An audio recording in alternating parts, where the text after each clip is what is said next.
everybody? So, just finished watching Monday Night Raw, and I gotta tell you, it was actually a little bit better than last Monday.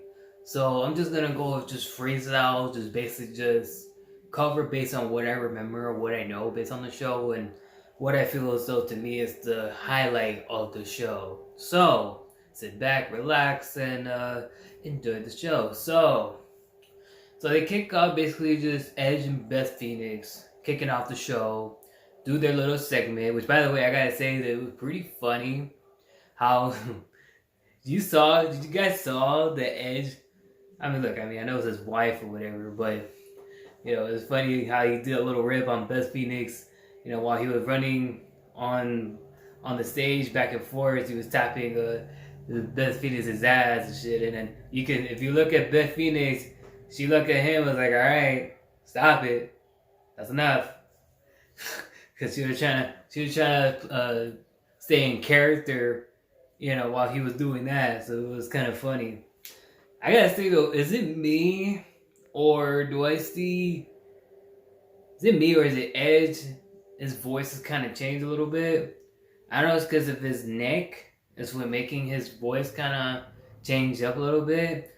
If they kind of messed up his vocal cord or what have you, but last time I checked, like his voice doesn't match to what it was, let's say, I don't know, a couple years ago. I would say like maybe around 2021. It's kind of weird, but anyway, he's still Edge and he's still kicking it, man. I mean, he's still in good shape. It's amazing how he can still run and haul ass like he just did, this Monday night. So.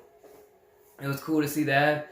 And then, of course, after they did their little segment talking about, Dominic Mysterio and the Judgment Day, obviously they show up and, they, talk their little smack or whatever to Edge and Dominic going back and forth and the Judgment Day and, so eventually I'm sure they're going to have their little matchup at Elimination Chamber. So, that was pretty cool. And then, of course, we had the tag team of, I believe it was called the Street Profit versus, well, correct me if I'm wrong, Street Profit or something related to that. Street Harlem, something like that. You guys know who I'm talking about.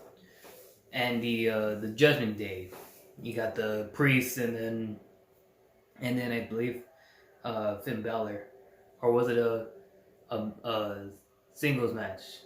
No, it was a singles match. No, I take it back. It was a single match, and the corner was obviously the Judgment Day. It was Priest versus one of the members of the Streets. And so, that was okay. I missed half of it because I was doing some stuff, but the match itself, I watched a little bit of it. It was okay for the most part. Didn't really intrigue me whatsoever. The only thing was, obviously, it was the segment between, Judgment Day and Edge and Beth Phoenix. That was pretty much it. And then from that point on, they got some couple of the backstage interviews that we saw from here and here. From the Joe Magic guy. What's the guy's name? I forgot the Raw's general manager's name. Forgot. It was Adrian or something like that. I cannot remember his name, but he was there making matches. Like he did one with the Miz for next week against the guy Rick, which looks like Rick Groove to me. And then what we saw, of course, is the highlight. One of the highlights to me, it was Brock Lesnar, the Beast incarnate, the Savage, Brock Lesnar coming back. Just as a crowd about what happened at the Royal Rumble, that basically he got eliminated by Bobby Lashley. Then obviously Bobby Lashley comes in, and they both had their little segment. It was they got a little personal, Bobby Lashley got a little personal with Brock Lesnar, and then obviously we know what happened, the end of Resolve, Brock Lesnar F5'd him, not once but twice.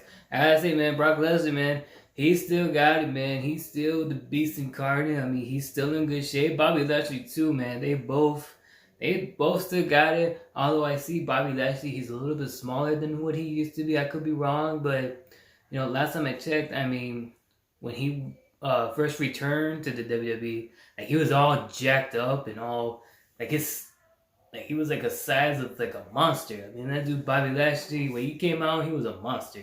Now he's a little leaner, he's a little smaller. He's still cut and ripped, and he's still a savage. Don't get me wrong, but he's not as big as he once was. But regardless, he's still in good shape. And Brock Lesnar, he's still Brock Lesnar. Just now that his character is a lot more, he's bringing a lot more of his personality than he ever was. Because let's be honest, man, the old Brock Lesnar, there's no way you can ever tell me that the old Brock Lesnar would come in and shake hands and kissing baby. Well, he didn't really kiss baby, but basically just, giving high fives to the fans, doing all his promos of his personality or bringing his personality into the promo. Like, there's no way you can be able to have that old Brock Lesnar. Like, there's no way.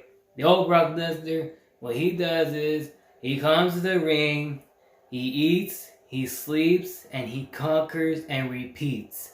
That dude don't give a shit who you are. That old Brock Lesnar, if he comes to the ring, he's looking for a fight. The Brock Lesnar we got now, don't get me wrong, he's still a savage when he wants to be. So, anyway, that's the whole image of Brock Lesnar. Me personally, I kind of like the old Brock Lesnar a lot better. Don't get me wrong, I still love Brock Lesnar. But if I have to pick which one I like best, the Brock Lesnar we have now and the Brock Lesnar back then, I would still probably say Brock Lesnar back then. Especially when he was the heel.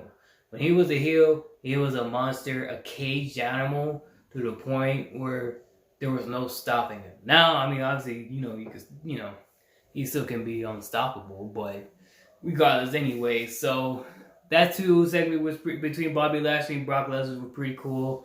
We're gonna have next week. We're gonna have the contract signing for Elimination Chamber at the Elimination Chamber with Brock Lesnar versus Bobby Lashley. So it should be an interesting match.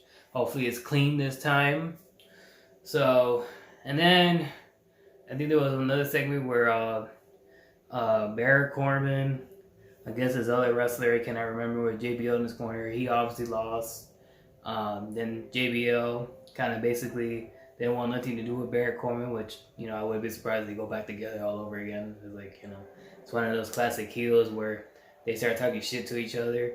Then the old geeks don't want nothing to do with the new guy because the new guy is making the old guy look like an ass and everything. So, or making him look like, he ain't worth nothing, or embarrassing him for that matter. So, it was like one of those classic moments at the backstage for me. But let's see what we have here. And then of course another highlight for me was the Cody Rhodes and Paul Heyman. And I loved it how it got really personal. Like, it got so personal to the point where Paul Heyman was bringing up his dad and ECW, and how Cody Rhodes was saying that, that Paul Heyman helped his dad out through tough times when he was, I guess he was doing some type of car thing for, to make money or whatever, because he was broke, Dusty Rhodes back in 2000. And Paul Heyman saved his life and basically helped him bring the confidence back to what Dusty Rhodes has always been. You know what I mean? So it was pretty cool how they did that promo and that good personal segment they did together. That was pretty cool, man. That was really cool. That and Brock Lesnar, Bobby Lashley segment was the highlight for me. As far as the women goes, the Fatal 4-Way, with Carmella, and I cannot remember anybody else with Carmella, and then there was 3 other ones I cannot remember anymore. One of them was, of course, I think it was Kimberly, and then this big girl.